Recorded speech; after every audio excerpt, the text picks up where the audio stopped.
Hello, Leo. Hello, Lucas. How are you? Yes, I'm glad to have you back. So this is the second time to have you on my show, and yeah, this time you're joining us from Buenos Aires, where you're staying for quite a long time. So a lot of people will be jealous of that, I guess.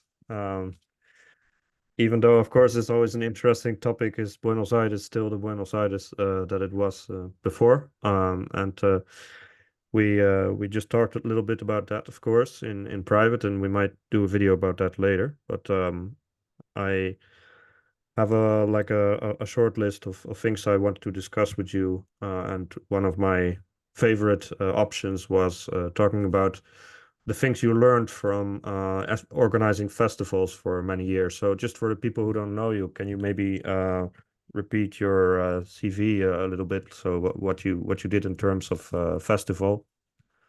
Sure. So Hi, Lucas. Thanks the for, yeah, the Seoul Festival in Korea. yeah. So thank you for having me again. Hello, everybody from Buenos Aires. We have a stable internet connection, so fingers Yes. crossed. And me and my partner, we started organizing the Seoul Tango Festival in year 2009, and we did it for 11 years. And we stopped right before COVID. And then this year, 2024, we did one more edition, which was kind of like a reunion of the festival we did before. And to give the audience an idea, when we in Asia, in East Asia, there were only one international festival for quite a while, for since 2004. And it was the Taipei Tango Festival. It's very important. Many people met each other there. And then there was the Asian Tango Championship in Japan. Besides those two, there weren't too many, there weren't any sort of international tango events to get people in East Asia to dance together. So we started Seoul Tango Festival in 2009, and for So 11 years. sorry, just interrupting. So this was also before marathons and other events. Yes, Uh, so it was there were workshops maybe, but it was pretty much very local. Like you have a workshop, invite a teacher, but to Korea to teach, but we'll be all be Koreans participating. yeah. And sort of international travel in East Asia to dance was not so popular like today. And so we started the Seoul Tango Festival, and big big part is inspired by the Taipei Tango Festival. Because we felt in Seoul there was a growing and very solid tango community, but people were not used to going out to other parts of Asia to dance, and that's also why other Asians don't know about the community in Seoul. So we felt if we make a festival, we can connect the Koreans and the other Asian countries, people like people from Hong Kong, from Taipei, from China, from Singapore, from Japan, and so on and so forth. And we did that for 11 years. And, it's always hard to judge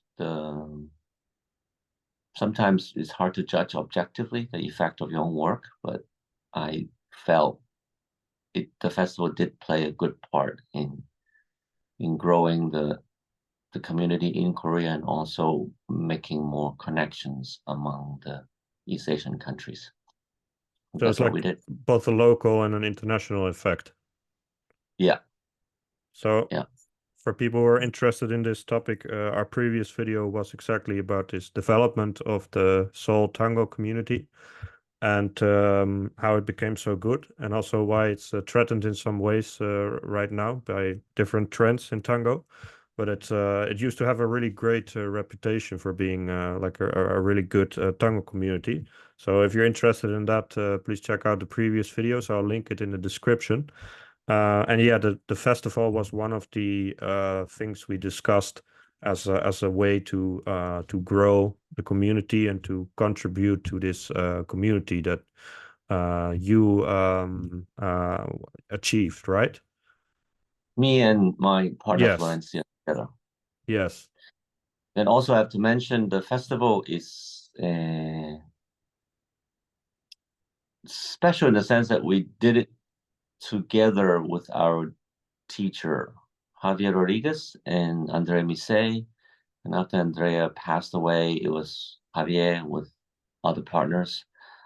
But always in our mind is it has been we are doing the festival with Javier. So Javier is the only teacher that has been to this festival every year. You mean there were several teachers each edition, but they were never the same? Like never Yeah, as so okay. the festival, I think, except for 2 editions, there were always three couples, three couples. But one of the couple is always Javier and Andrea, and after Andrea passed away, it was Javier and his partner at the time. So how come his role was so big in organizing this? Um, I think it's because we before we did the festival, we were studying with him, and we actually both met him in the Taipei Tango Festival that we mentioned earlier. But me and my partner Florencia, we didn't know each other then, but we took classes from Javier separately.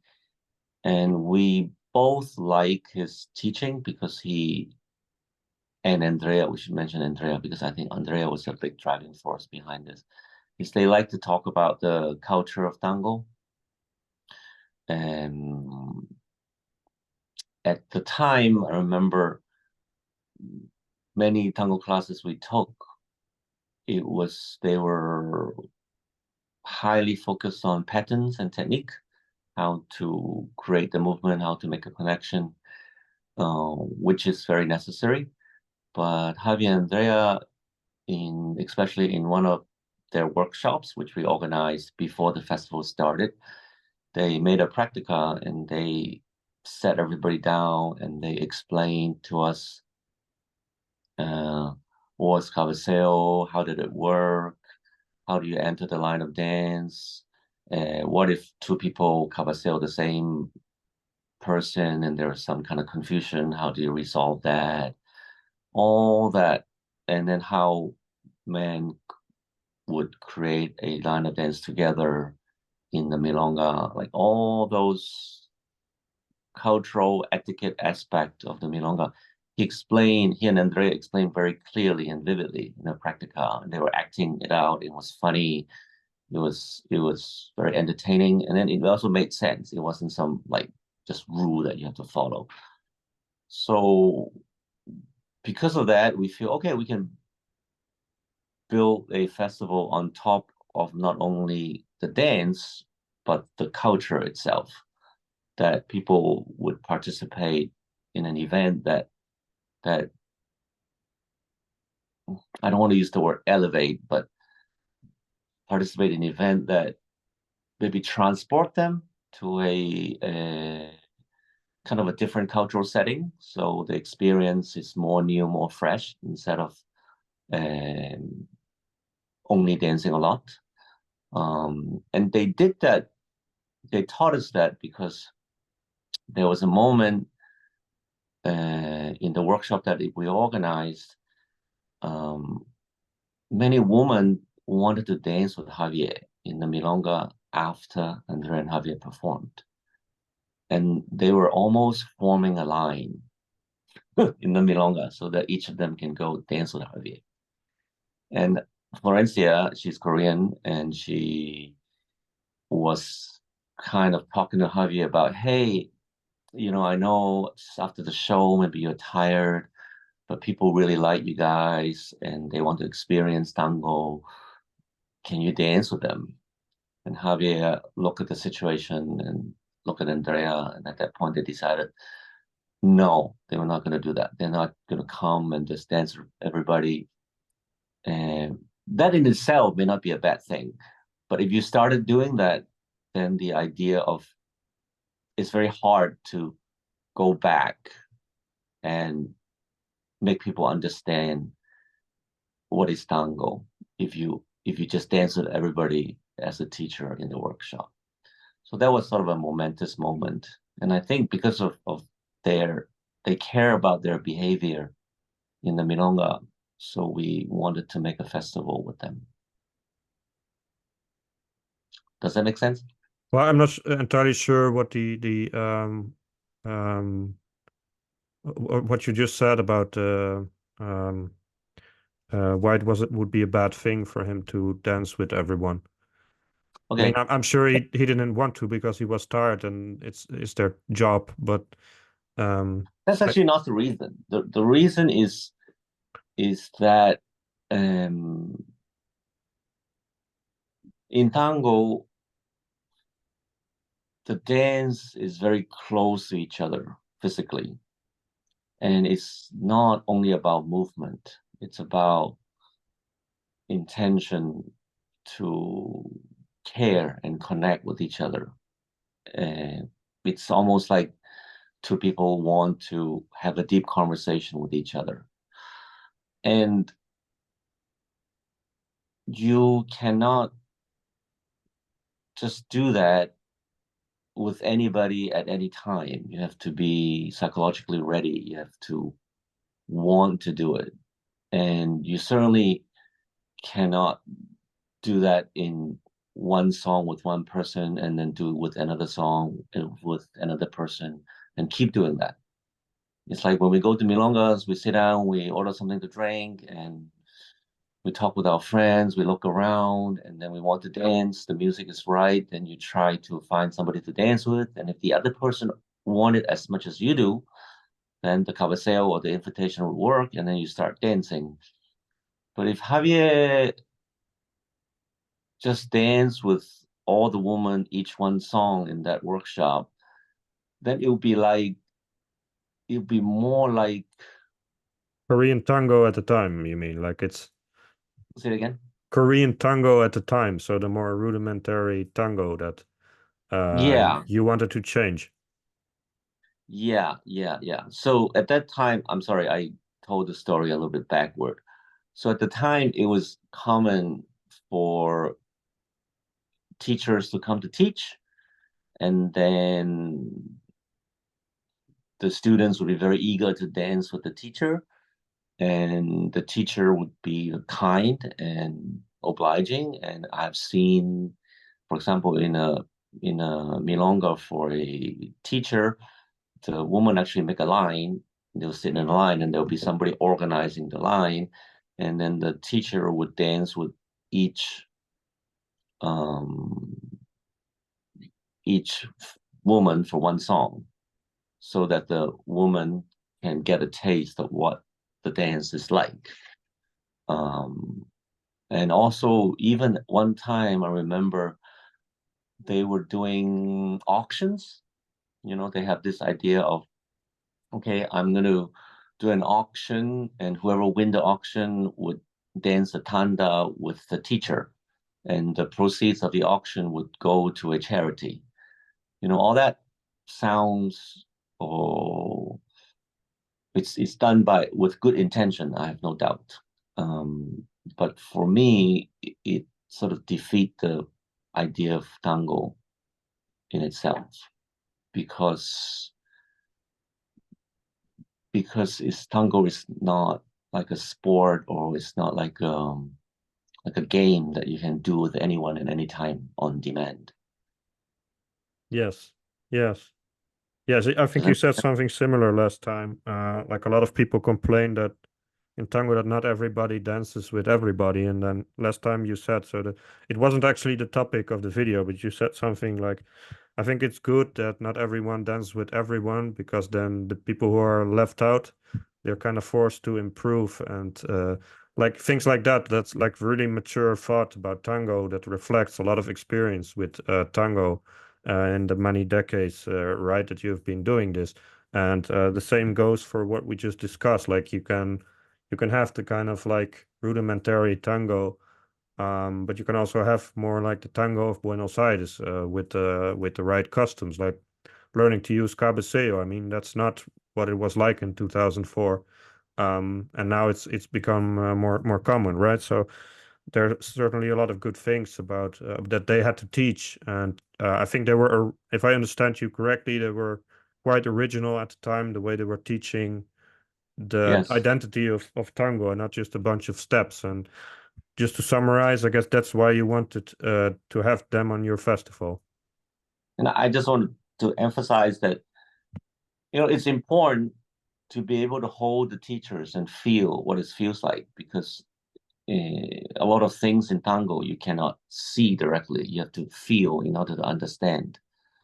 And so dancing a song with the teacher is a very, very valuable thing in itself. But I think Javier and Andrea, they made the trade-off saying, okay, that is important, but this other thing is also, or even more important, which is the culture of the milongas and why people dance with each other, and we should promote those things as the basis of tango, for tango to flourish. And that's the reason why we want to do the festival with them. Yes, and but this the only element in why you did the festival, like trying to improve the local scene and with the help of these people? Were there other goals as well?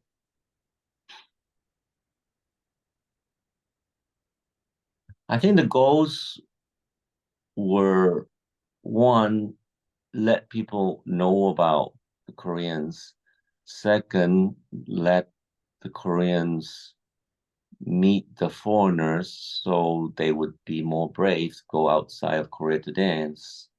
And three, I think there's a little bit of competitiveness in us, because at that time, Taiwan's community was really good, and we think, and they have like very high level dancers in Asia, and we feel, um, in particular in social dancing, whereas Japan, it was more about show. We can think about it sort of generally that way.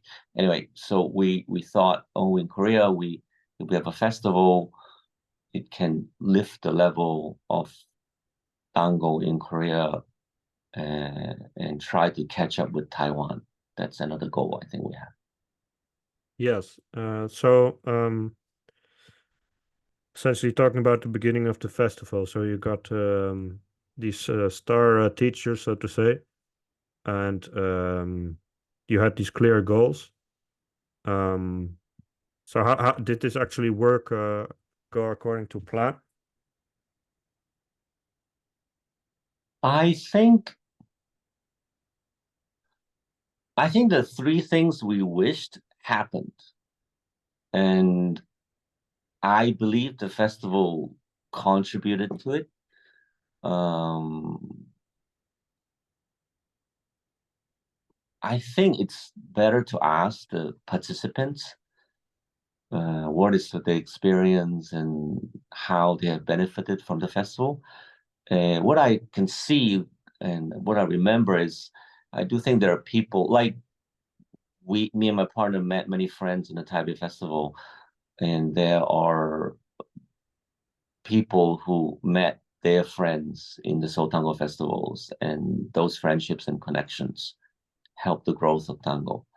So, so I think those three things happened. How much is because of the festival? I don't know. I would like to think it has something to do with it. Okay, just repeat the three things. One is to let people know that Korea has a good tango community. Second is let Koreans meet more foreign friends Yeah. so they be more encouraged to go visit other countries. Three is to raise the level Yeah, of so tango. about level three, sorry for interrupting, but level No three is problem. something I could guess you could actually see the results of after some time. Especially if you have literal workshops that are geared at trying to raise this level of social dancing. Um, so did you see, for example, you probably had students, your own students at the time, going to the festival as well? Like what effects did you notice? With our students,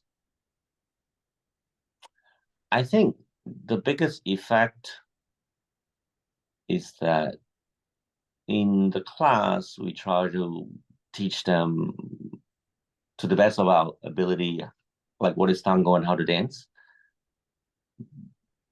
But then they haven't really seen the source of what we said.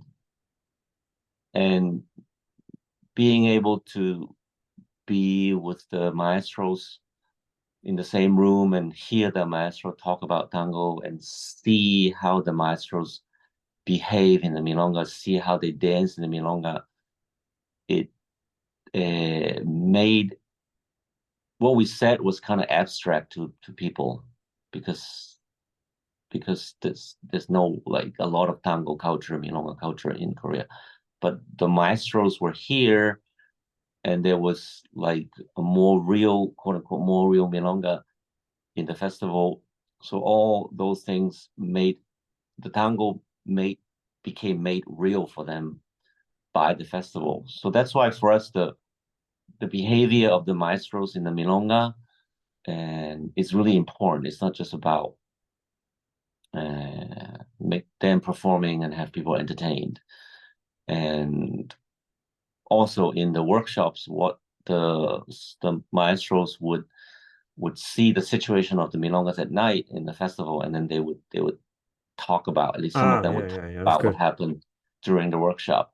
And the fact that you hear, for me, the fact that you hear the maestro talk about it in Spanish and it got translated back to you sort of make you believe more, okay, this thing is really real. There are these people doing these things. And if I go and try to enter this world, I can get some new experiences that I don't usually get if I just live as a Korean. So I think that's really important for our students.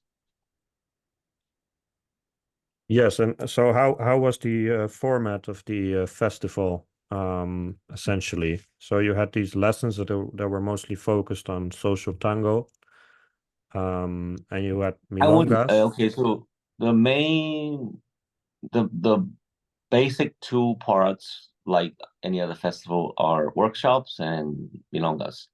And the workshops, we pretty much let the, who am I to say what the maestro should or should not teach? So we just choose the maestros we like, and we just let them teach whatever they want to teach. And there's a variety of classes. Sometimes it's more even like fantasia or some choreography performance. And but I think we would just talk to the maestro one time about, we think this is what Korea needs. Please try to gear your teachings towards that. So it's our request.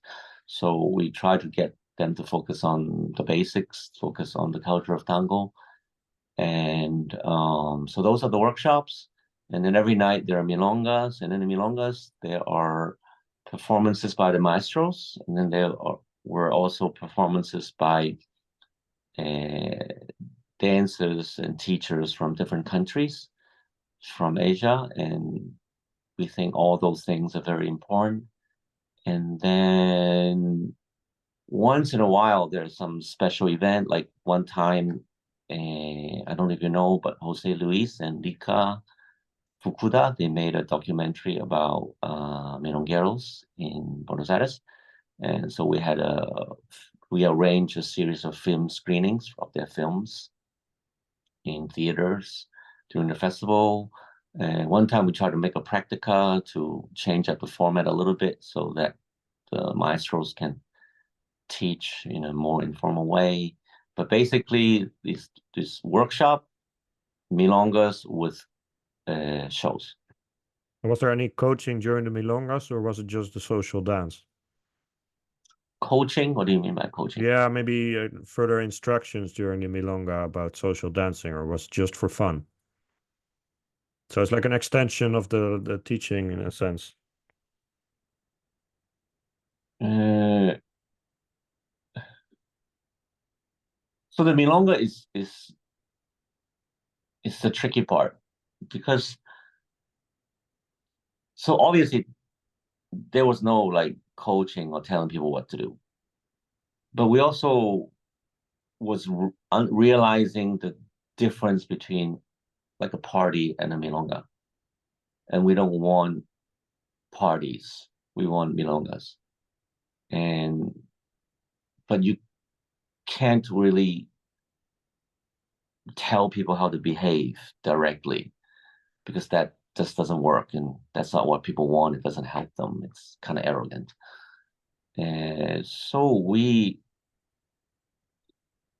I think we tried to, I don't think we did it very consciously, but now I think about it, basically is we subconsciously thought about what the milongas, which are the milongas we like in Buenos Aires and why we like them, and we just try to copy. And some things are very important. The space is extremely important. How you arrange the table and chairs are extremely important. How you schedule things is very important. For example, we deliberately do not have a very fixed schedule. We let we have a starting time and we have an approximate end time, and that's it. We didn't even tell people when is the performance, and we try to improvise a lot during the milongas. And where we place the maestro tables are very important.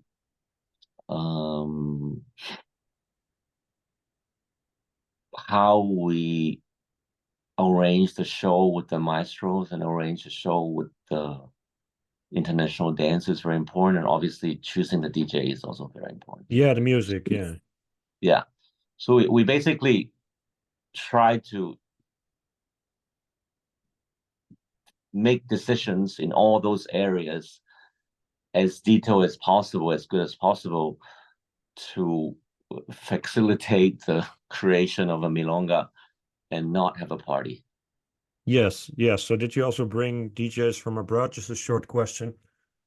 Sure. At that time, I myself started dancing in the US, and there uh, were a few DJs I really liked from the US. So we brought them. We brought Felipe, we brought Robin one time, VJ one time.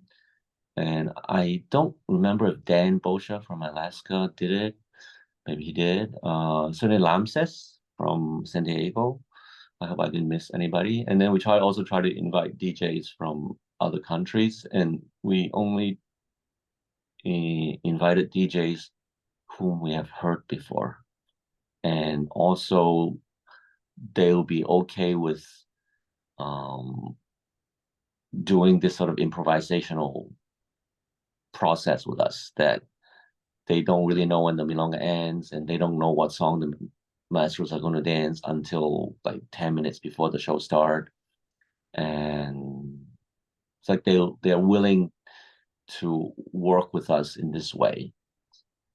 Yeah, so you were saying something about an anniversary or like a reunion. Does this mean that you stopped organizing the festival in general, or did it just go on a hiatus because of COVID? Like what I'm kind of hinting at here is like, was your mission at some point accomplished, or is it still going on, or if you That's a get really what I good mean, right? question, because we actually announced that we would do the final version before anybody knew about COVID. Oh, We decided to stop okay. on our own because we felt the three goals that we Ah, that's interesting. Yeah, you really did it for want. the goals, right? Like it's just not some event. I mean, that's interesting about this interview as well, right? Yeah, so we figure, one, the three goals are kind of done. Now everybody knows everybody, and in Asia, and everybody's traveling around. There's so many events, and then putting up a festival it's a ton of work, and we're always stressed about, who to invite, or are we going to cover the cost? And then me and my partner works really well together, but you know, usually during the festival preparation time would have a few fights, and so after some years I'm kind of tired and say, hey, do you want to keep doing this? Looks like we're done. What's the point? And then at one point she said, okay, I think we can stop. And I'm like, okay, good. And then we were like, okay, I think we should ask Javier first. Said, okay. Then we go message Javier and say, Javier, hey Javier, can we stop doing this? Or no, we didn't say it that way. We said, Oh, hey, we're sure. thinking of Yeah, yeah. stopping. Is it Yeah, yeah. okay? And he's like, well, whatever you want. If you want to stop, stop. And so we announced it was the final edition. And it was nice because it's the last one that everybody wanted to come, and with a blast, and it was very successful. And then COVID hit, so we felt very lucky. Like, Yeah. oh, okay, it's almost it's almost fate in fate that we should stop. And then COVID for 2, 3, 4, 5 years, for 2, 3 years, there was nothing. And then after COVID ended, and when tango was coming back, we felt that the scene, the tango situation is changing a lot. But we didn't quite know what to do about it. And then we felt, well, maybe it's a good idea to do a reunion festival, because our teachers, Javier Rodriguez, and also Andres Laza Moreno and Eladia Cordova, we haven't brought them back to Seoul since the pandemic, and it would be nice to see them in Seoul. And also, there were, like, in 2022, 23, there were like events here and there, and it's good to see people, but we just felt like, okay, maybe it's a good idea to brought the band back together, the DJs, the dancers. So we just did a reunion festival for that purpose. But it turned out that I myself really liked the milongas in the festival.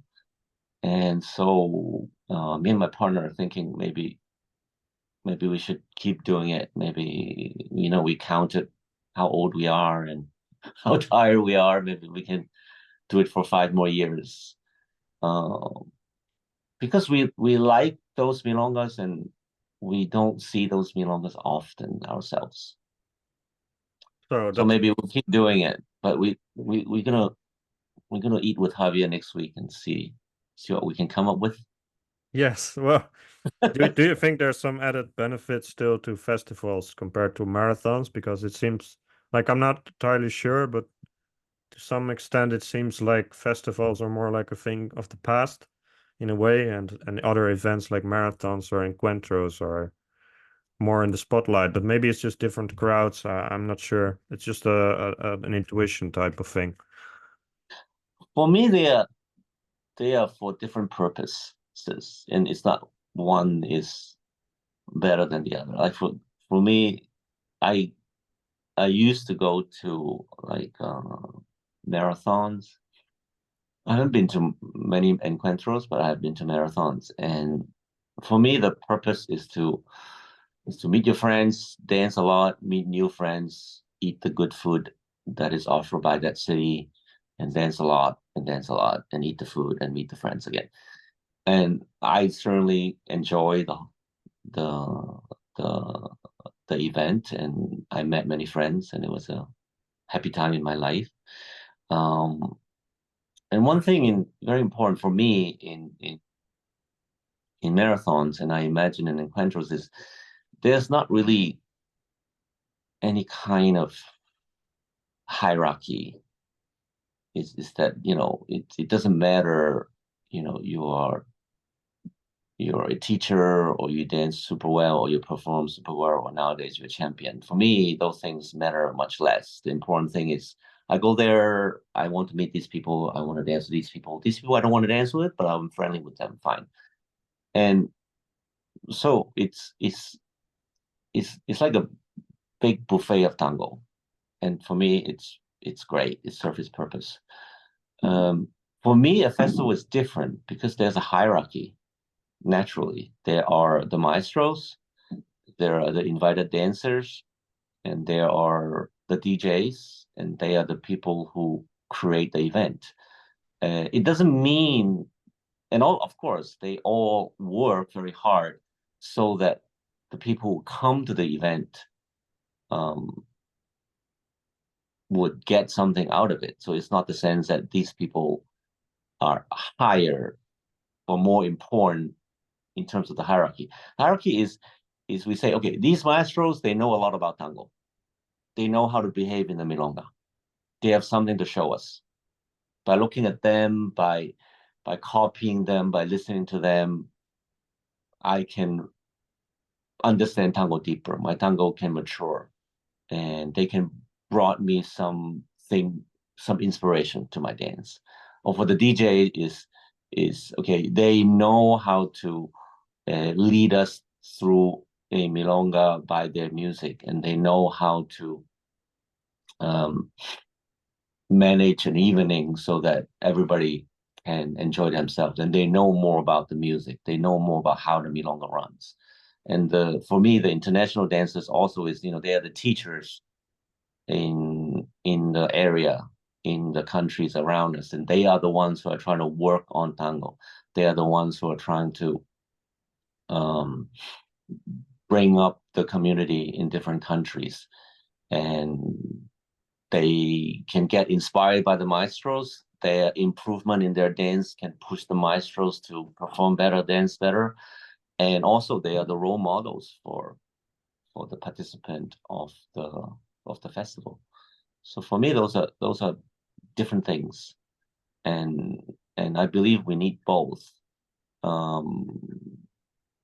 But both are not easy in East Asia now, because there are many events and many people coming to work. The barrier of entrance, is that the phrase is not high, right? If you want to start teaching tango, you rent a studio, you have social media, you can promote yourself. You want to DJ, you have a computer, you have music, you can start. If you want to make workshops, you contact some teacher. There's always teacher who want to come teach in Asia. You can start. So there's like a flourishing of a lot of activities. So making these things are not easy. But anyhow, that's how I see sort of marathon and encuentro. I'm not quite sure what the differences are. I don't know. But for festivals, my thinking is that. Yes, so it's still very much relevant, if I can conclude that from your, or it can be relevant still. Yes. Yeah. So For if me, yes. Yes. But I don't. It's not easy to make a festival work in this environment. What I see is, I haven't been to Europe a lot, or Turkey, but what I see is the festival that keeps happening is that they are like mega festival. They would have like 8 couples. So, and then they do everything in a hotel. So I think basically economically what they do is they basically make it really big, like 1,000, 2,000, 3,000 people. And so the margin for each person is small, but because there's so many people, they can make it work economically. And if you only have a medium size or small size festival with 3 couples, it's tough. Yeah. So go ahead. Yeah, it wasn't like that in 2004. So like times change, right? And but do you still see some like use in organizing your festival in Seoul in terms of improving the social dance, or is it more for other reasons?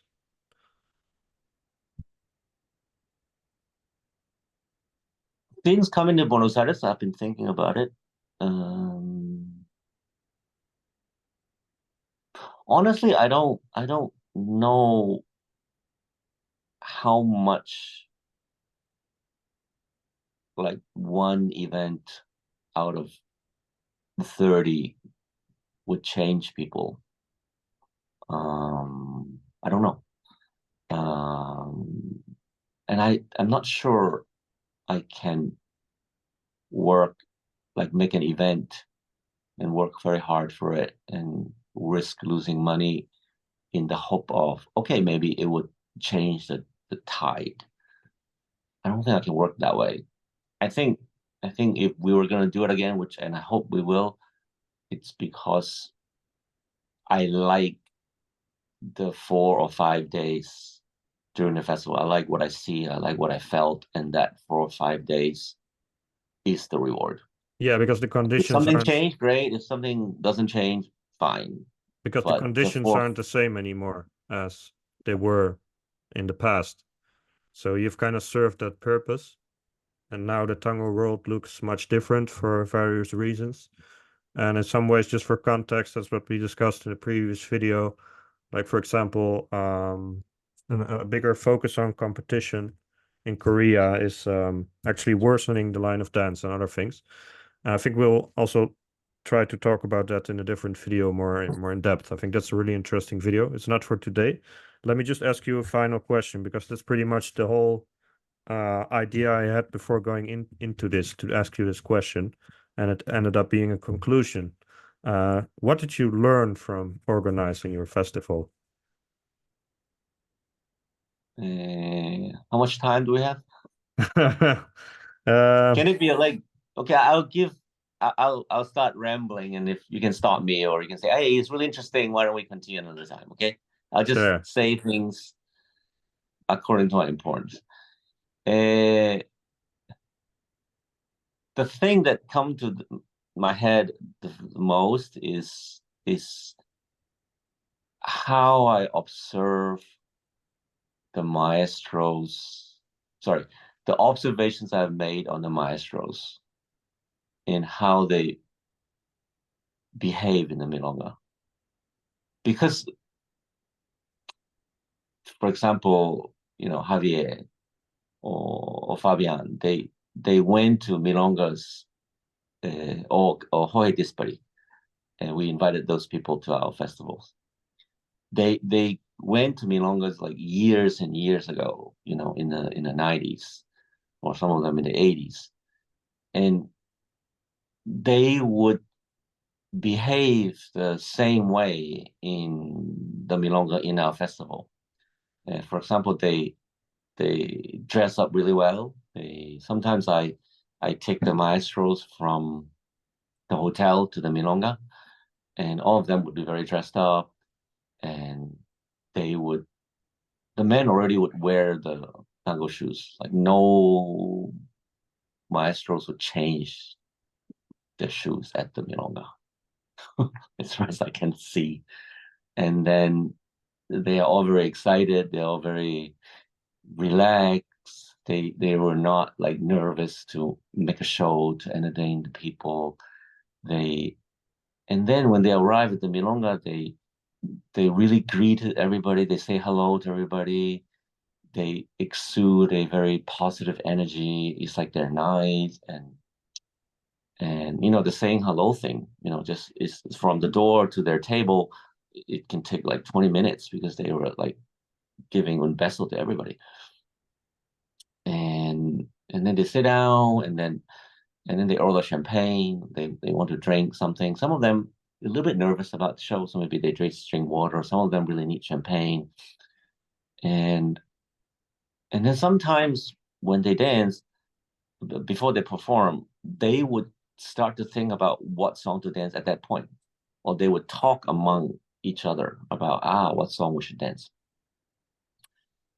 Almost never, for the maestro we invited, they never give the song to the DJ, a week before or 2 days before. And then they would go talk to the DJ, and they will have a very good rapport with the DJ, get DJ on your side, and sort of make a team with the DJ, so we make a show together. And then they would encourage, and then they never go test the floor almost. I've never seen that almost. Like they would not go test the floor, dance one tanda before the show. And then for me, the shoes is very important, because the shoes never have like scratches. Is never dirty. Imagine that. Like your job is dancing tango, and you perform, but your shoe never get a scratch or never dirty. And then they perform and they try to cheer on each other. They're very positive with each other. It's never about it's me. It's like we are here to share tango together. All that made a like huge impression on me. And I imagine maybe I'm idealizing a little bit. I think milonga at that time it was like that. That's what milongueros did. It's not about okay, I I have made a choreography and I send the song to the DJ and then I go there and then I stay in a room and I prepare myself, I warm up my body, and then I go dance a song or dance 3 songs or 5 songs and people are entertained and then my job is done and then I sit around. It's not like that. I mean, that way it's for me it's more like a dancer that and I respect that because it's a craft, it's an art that is very demanding on a discipline, very demanding on yourself. But for the milongueros, that's what they do, and because I believe because of their behavior, because of of their positive energy, their confidence, their friendliness that projects to the people, the whole atmosphere of the milonga changes and people copy them. And I really like that. And I try to do that and enjoy that myself when I get the chance. I can't do it as well as they do. My shoes are certainly scratched and dirty, but Oh, it's that's one big interesting, thing. right? Please remember your second point, but it's I just need to say like this is such a powerful thing to say because it just reflects the cultural differences that are not self-explanatory. Like they really need to be taught, and it starts with, for example, things like cabeceo or all these other customs. But then there's these whole different layers that are between international tango and the original tango from Argentina, especially the social tango of the milongueros. And these people, they represented that maybe without even fully realizing what it was and how valuable it was, and you were able to understand these differences between Buenos Aires and the rest of the world. And yeah, it's like really interesting. What at some point when you were talking about these shoes, I just got memories from being in Buenos Aires and just sensing things and really understanding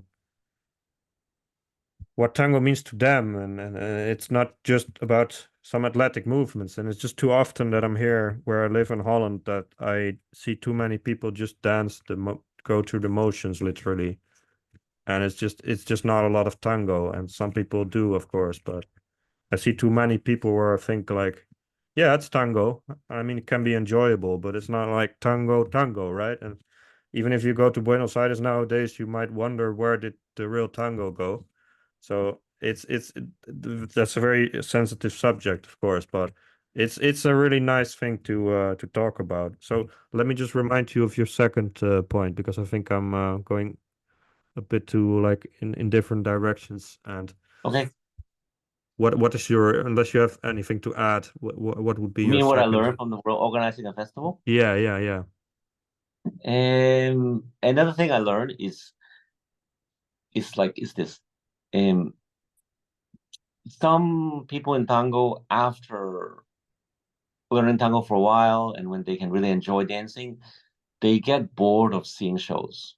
They don't want to see people dance. They just want to dance themselves. And I understand that because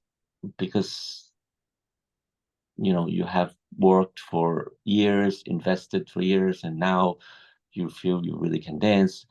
And and honestly, we each have our special taste, and all the shows are available. All the dancers are available on YouTube. You maybe some maestros they dance really well. Even not my taste, I can see it. But why invite so many international dancers, the teachers, local teachers, they're not the same level of the maestros. Why we invite them? Why they need to dance? You can just go and take a class from them or check out their YouTube and stuff. Or is it just that you just want to entertain your friends or make your friends come, or if they perform, they bring their students? Certainly that's true. But for me, one other thing I learned is the local teachers in each country, it's very important that they have chances to, they get opportunities to perform and to be themselves and to be encouraged by their peers and to be encouraged by the maestros. Because there's some people in tango who are very good at making profit. I'm not criticizing them. I'm just saying there's some people who are very good at it. But I think the majority of tango teachers, it's not easy to make a stable living over a long period of time. And the reward often is you love tango, so you put yourself in there. I want to do this stuff. And it can be a lonely thing because tango is competitive. In a community, usually people are egotistical. And I'm not being critical about that. I think that's just human nature. People just think, they're the best. And I like this way. This is the best way. Everybody thinks this way. That's okay. So it's kind of a lonely thing.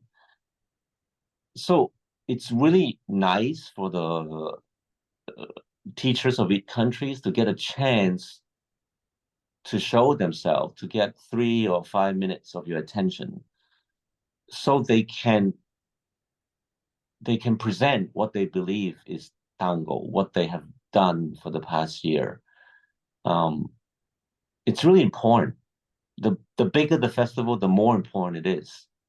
And the more attention the maestro pay to them, the more important it is, because you're also dancing for the maestros in front of you.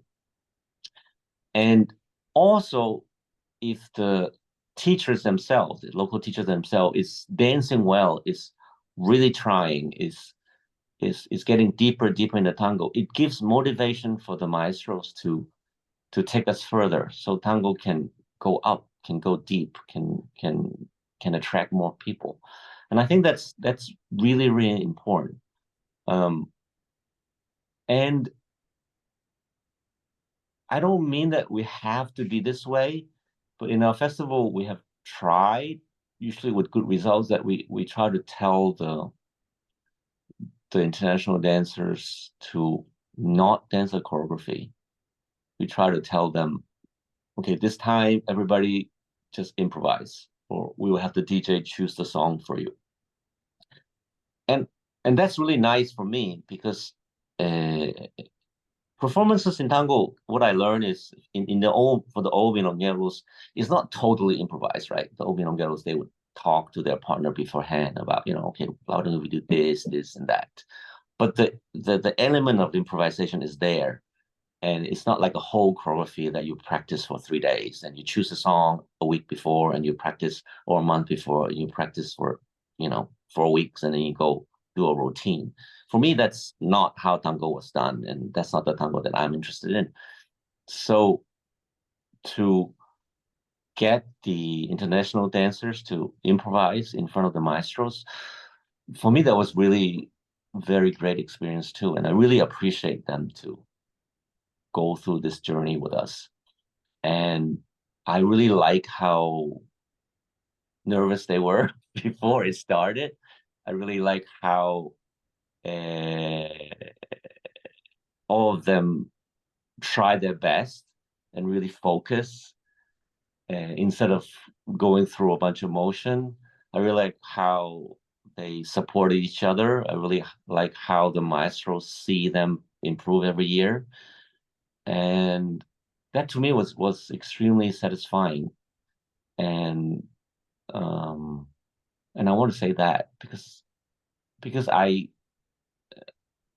I think nowadays a little bit too much choreography in performances that people feel too responsible to dance well, so they feel like they need to prepare a lot, so they choose a song and then they make all the movement and they try to be musical in all the movement, and for me it became a routine instead of a tango. Yes. Yes, it's just not authentic in a sense. If you're talking from the Yeah, source, right? say it again. If you're talking from the source where it came from, it's not Yeah, the improvisational elements of tango for me it's very important. so what other things would you have to say? About What you learned from organizing the festivals, um if any, right? so that was the second thing I Yeah, realized yeah, is yeah, yeah. give opportunities to the teachers of each country. The other things I've learned, like I said earlier, it's to make a milonga. It's the setting is very important. The space. Where do you put the tables and chairs? How far the tables are from each other? How many chairs there are? How can people move around the space? Um, because it's for the people who are not dancing. And for milonga to work, people have to be able to observe the floor, for milonga to work, because people's focus, people's energy towards the floor, it's a big part of why milongas is interesting. Is that there are these people dancing, and then there are other people observing, watching, and the people who are both the people who are dancing and the people who are watching or talking to each other, they all create energy that makes the milonga intense and interesting. So so if if we didn't think about that, if we just try to put a bunch of chairs and tables somewhere and just have people perform, and then the milonga is not interesting. The milonga becomes like people dance and then people see the performance, people clap, and people go, and people don't want to stay. And one thing we were very happy for the festival we did in this last major reunion is we felt many people wanted to stay until the end, even though the milonga was very late, much later than normal milongas we're having nowadays. So we learned about that too, the arrangements of the milonga. So I guess in summary, it's like I'm not saying I know 100%, what milongas are, but just through this experience, by trial and error, by observing the maestros, we learned we we become better practitioner of milonga organizers and people who go to the milongas and tango people, I guess. So Does that make sense? it's a crossover with the milongas in general that you organize.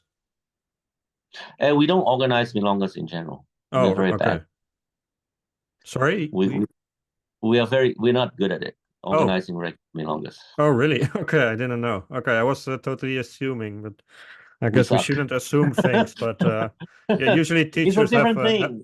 yeah, but usually Organizing teachers. regular milongas it's a different work. It's hard. Okay, I have no idea how to. I have no idea how those people do it, and I really respect their consistent, continual effort every week to put a milonga up and have people come and attend. That's but amazing for me. do you organize monthly milongas? No, But we we did you used do that? we tried to organize like a weekly milonga for a while, and then we realized we're totally not good at it, so we just forget about it. So we just organize like workshops and events, and would have like have milongas during the events or the festival. We used to organize an event called Milongueando, which is smaller than a festival. Usually there's like only one a couple of teachers, and we don't focus so much on the teacher. But the idea is to have really good milongas for like 3 days. I guess you can say it's like a mini encuentro, a mini marathon. And then in the milongueando, we also try to apply all the stuff about milongas that we talk about. I talk. It's maybe a bit of an awkward question, but didn't you think it was necessary back then when you tried to improve the Seoul milonga culture, and you did organize festivals because of it? But wasn't it necessary to organize milongas as well, like even if it's just monthly? Yeah, but I don't have to be perfect. I can do what I can do, and I also need to go to milonga to dance myself. Yes, yes, So I don't have to do everything, and I cannot do everything. And there were people who put up milongas, and which I really enjoy going to, and I dance in them, and it's fine, and um it's okay, it's fine. And but also all the I mean, things I said, sorry, yeah, no, okay, just want to say is all the thing I said is it's what I find really exciting and interesting to do. And yeah, I think some people like it, some people don't like it, and that's fine. And then some other people would do some other things in other ways, yeah. and I would go to them and I would enjoy them to various degrees, and that's okay because that's what the tango world is. It's a large variety of styles of dancing, of different taste in music, and different idea of what tango is, and its different idea of what milongas are. It's just the way it is because tango is very human. Human have all these different tastes. So I'm happy that I have done something really exciting for me, and I've learned so much in this in the thing we talked about.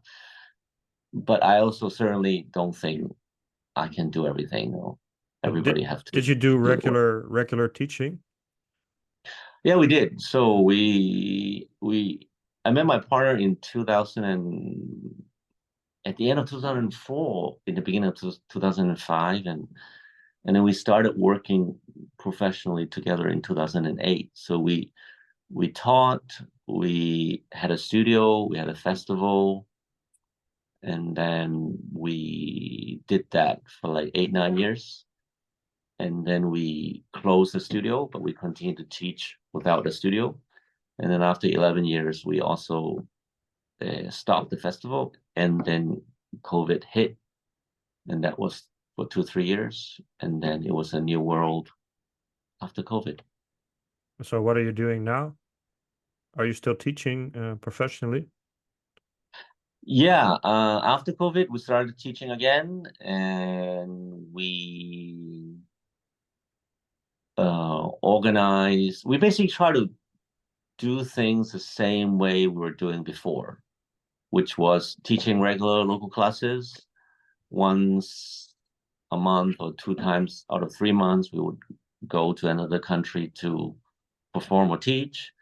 And then we organized the festival this year. So we were just trying to do everything the same, except there are some differences in my personal situation because my mother is sick, so I had to go back to Hong Kong for a month, and then we came to Buenos Aires here for 3 months. So we are, I think, in a period of transition to figure out, okay, should we just keep doing things the same way, and will we be happy with that, or should we change things up a little bit? Maybe I have to go to Hong Kong. Not maybe. I have to go to Hong Kong like once a month now because my mom is sick. So maybe that would change how we have to work. Yes. Well, that's a work in progress, and yeah, it's always interesting to talk about it because it's certainly more stable to be working at an office job somewhere. But the right, but Physically more stable. yeah, Psychologically, I don't know. yeah, that's true, and that's the thing. Like tango life is also really exciting. So yeah, you Yes. it was interesting to learn from your experience, many years of organizing festivals, teaching and dancing socially, and traveling, of course, all these things. So it was really interesting to learn more from your experience once again. So I hope to see you again for another video. And until then, have fun in Buenos Aires. Thank you so much for having me. It's a good conversation we have. Yes, Thank you so sure. much. I hope people enjoyed it as well. But I'm pretty I hope so sure too. there was a lot to enjoy in this conversation. So it's nice. Like I said, it's a nice. It's like a mature reflection of what tango is really about, in my opinion. And I always love when I hear other people um, look at things from a similar perspective. Right? They have their own experience, so the story is always a bit different. But there are some similarities, and I like that a lot. Like it's coming Exactly. from the same, from the right perspective in a way. Exactly. So have fun and see you again. Great. Thank you. Hope to talk to you again soon.